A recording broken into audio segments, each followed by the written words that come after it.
Bonjour à tous. Est-ce qu'il faut avoir de l'admiration pour un artiste pour pouvoir réussir son biopic? C'est le sommaire de ce nouveau live de DVD Critique. Bienvenue à vous. Charles Aznavour. Salut à tous. Eh bien, aujourd'hui, nous allons parler du nouveau film de Mehdi Idir et Grand Corps Malade, Monsieur Aznavour, un biopic consacré, comme son nom l'indique, au grand Charles Aznavour.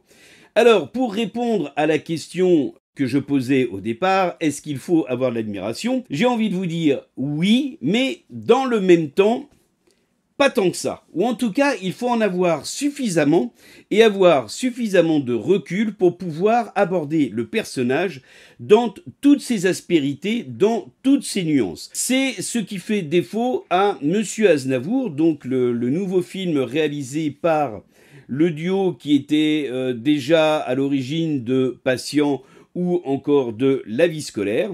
Alors, pourquoi ça manque tellement à Monsieur Aznavour? Eh bien, tout simplement parce que le duo dans le scénario va s'intéresser à la carrière musicale et aux ambitions de Aznavour, mais va d'une certaine manière, alors à tort ou à raison, en tout cas, ça devient gênant dans le film, c'est qu'en fait, ils vont passer complètement à côté des nuances de ce personnage. On voit bien qu'il a sacrifié sa vie privée et notamment sa famille pour pouvoir réussir et atteindre le haut de l'affiche, comme il savait si bien le dire dans sa chanson, mais il y avait certainement d'autres choses, d'autres parties sombres dans le personnage d'Aznavour qui seraient venues apporter beaucoup plus de nuances.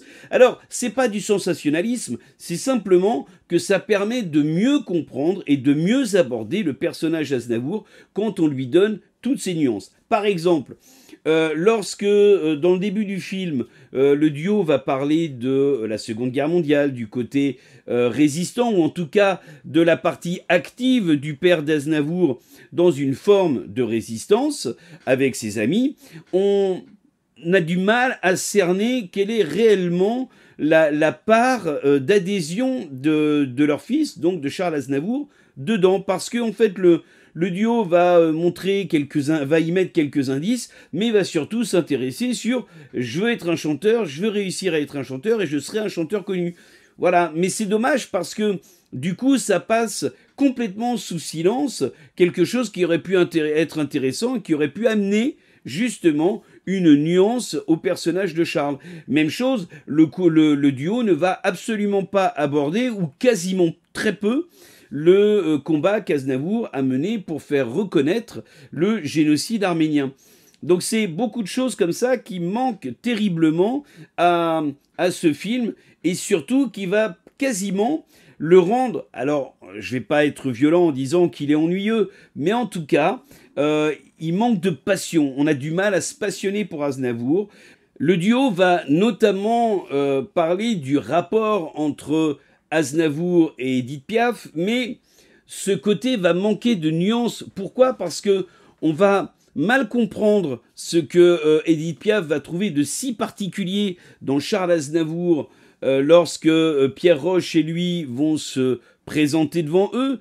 On a aussi beaucoup de mal à comprendre ce qui va faire la véritable séparation entre Pierre Roche et Aznavour. Alors on le sait, hein, Pierre Roche, c'est parce qu'il va préférer aller se marier au Québec, mais il y a peut-être certainement autre chose qui va justement justifier le fait que Roche ne va pas continuer non plus le duo. Alors on sait qu'Aznavour va au contraire, lui, préférer faire cavalier seul. Il va être poussé dans ce sens-là par Edith Piaf, mais la manière dont le duo l'amène manque réellement de profondeur et de subtilité. Du coup, on se perd un petit peu là-dedans et on se laisse embarquer dans une aventure qui finalement manque terriblement de profondeur, de volume et j'irais presque à dire de relief. Je finirai sur l'interprétation forcément de Tahar Rahim. Alors le maquillage et tout est fait pour lui donner l'apparence de Charles Aznavour,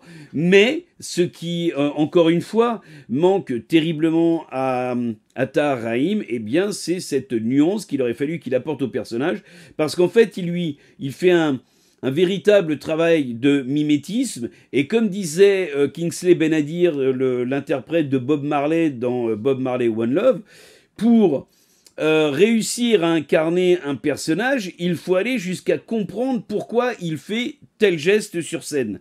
Et si on a l'explication sur une des chansons, je vais pas dévoiler ça dans cette chronique, mais si on comprend pourquoi il va avoir telle posture, on a du mal à comprendre pourquoi il va adopter telle ou telle posture sur d'autres chansons.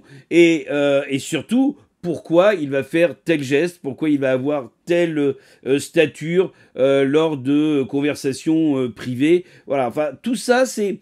On a un Tahar Rahim qui fait du mimétisme, mais qui manque cruellement de nuances. Et pourtant, parfois, au détour d'une ou deux scènes, on a quand même quelque chose de beaucoup plus subtil. Et là, on commence à voir le travail de cet acteur immense que l'on sait pourtant précis dans ses compositions et précis dans ses choix de rôle. Là, c'est un faux pas. Alors peut-être que c'est lié à la direction d'acteur, j'en sais rien. Mais en tout cas, c'est une déception. Et ce monsieur Aznavour est une véritable déception. Peut-être par un manque de maturité dans la mise en scène et dans l'écriture, ou peut-être tout simplement parce que le duo a trop d'admiration pour Charles Aznavour, pour avoir voulu aller un petit peu plus loin dans la nuance du personnage. Aznavour, c'est à découvrir sur vos écrans. Je vous dis à très bientôt.